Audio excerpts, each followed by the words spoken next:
All right, boys and girls. So what we're going to do today is we're going to practice our looking ahead strategies with our new book, Who is in the Garden? So looking ahead strategies include taking a picture walk and taking a word walk. So picture walks are when we go through the book and we look and see what pictures we can find and what they tell us about the story that we are going to be reading. So that's the first thing we're going to do. Second thing we're going to do is we're going to take a word walk, which is when we look through, we don't read, but we look through the text and see if we can find any words that we don't know. So let's go ahead. First, starting and looking at the cover, I see lots of flowers and lots of green vegetables and leaves. So I think we might be out in nature for this story. This could be our setting.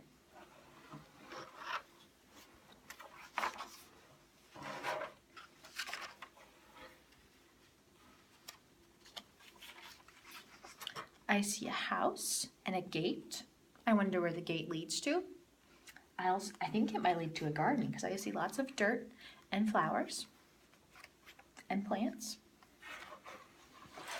What are your favorite vegetables that grow in a garden? I like broccoli and green beans. Still looking, we see there's the little boy from the cover. He's walking through the gate. I wonder where he's going. We're still looking, see a tree, lots of green leaves.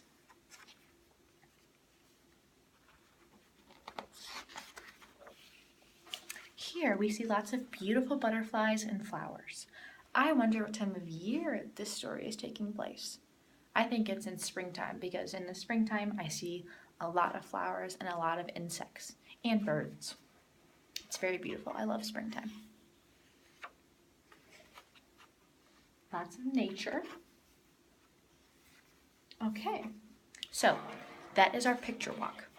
So from that picture walk, we are starting to think maybe our story is in the springtime and maybe the setting is outside and perhaps our main character is this little boy here. So next thing, let's take our word walk.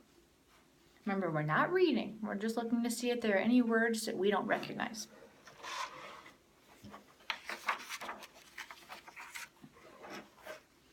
I see some word wall words already. The and this. Those are on our word wall. I don't think I know what the word slender means. We will come back to that. It's on the page with the large tree. Ooh, here's another word I don't know. Nectar. Do you know what the word nectar means?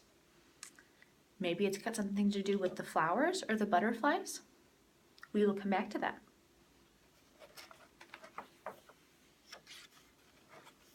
We know what an umbrella is. It's what you carry when it's raining outside. Keeps you dry. And we're still looking for words that are unknown to us, that aren't on our word wall.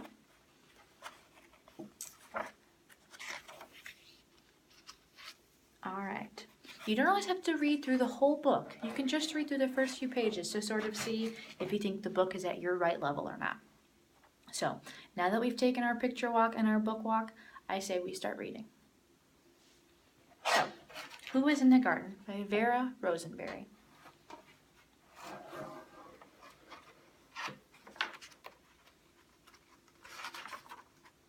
Come into the garden through this old gate.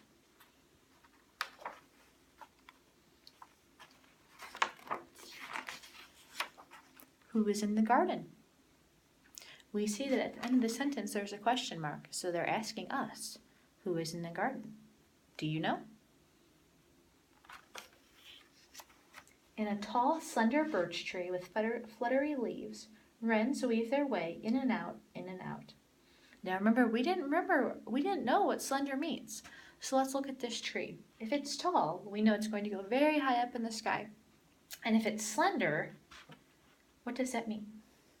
Well, let's look at this tree. Does that look like a very large tree to you? No. I think slender means thin or skinny. It's a tall, slender tree. Yes? Okay. See, up in the arbor, among all the grapes, that green garter snake looks just like a vine. Do you see the green garter snake? He's right here. Crowded on bright bushy butterfly weed, monarchs sip nectar through built-in straws. Now we know they're not talking about straws that you and I drink out of. I think they're talking about part of the butterfly's mouth. Butterflies' mouths are sort of like a little spout, and that's how they drink and eat their food. So I can guess that from that, nectar is the food that butterflies eat and drink. And they're on the flowers, so I think nectar, nectar might be that stuff on the flowers. Have you ever touched the middle of a flower and got that gold stuff on your hands? I think that's what nectar is. Butterflies eat and drink that. On a silk tasseled ear sticking out of that stalk, a dainty brown field mouse sits, nibbling corn. And we know we mean ears of corn, not an ear that's on your head. An ear of corn is just one piece, like this.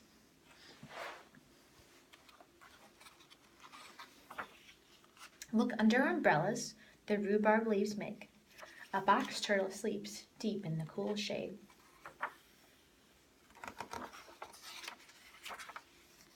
Dig with the shovel, wiggly pink worms. Oh, and you will find wiggly pink worms squiggling all through the dirt.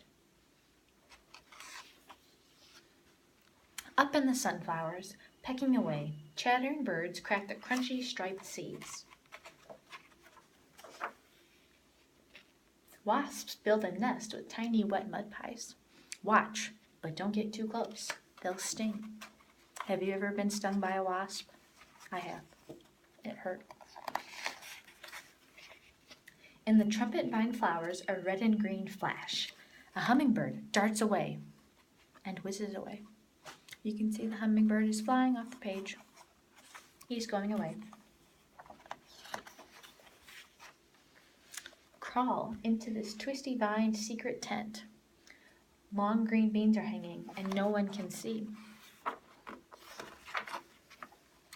Who is in the garden? So, boys and girls, that is our reading lesson for today. Can anyone tell me what we focused on in this lesson? If you said taking a picture walk and taking a word walk, so our looking ahead strategy, you would be right. Good readers take picture walks and take word walks so that they comprehend the story that they read. Does anyone know what comprehend means? Yes, you do. It means you understand what you're reading. Okay? So, you can use picture walks and word walks for any book that we read. Any second grade book, or first grade book, or third grade book, or fourth grade book. When you get older, there might not be pictures in your book. But you can still do word walks so that you know when you come across a word that is unfamiliar to you, you can use your mix-up strategies.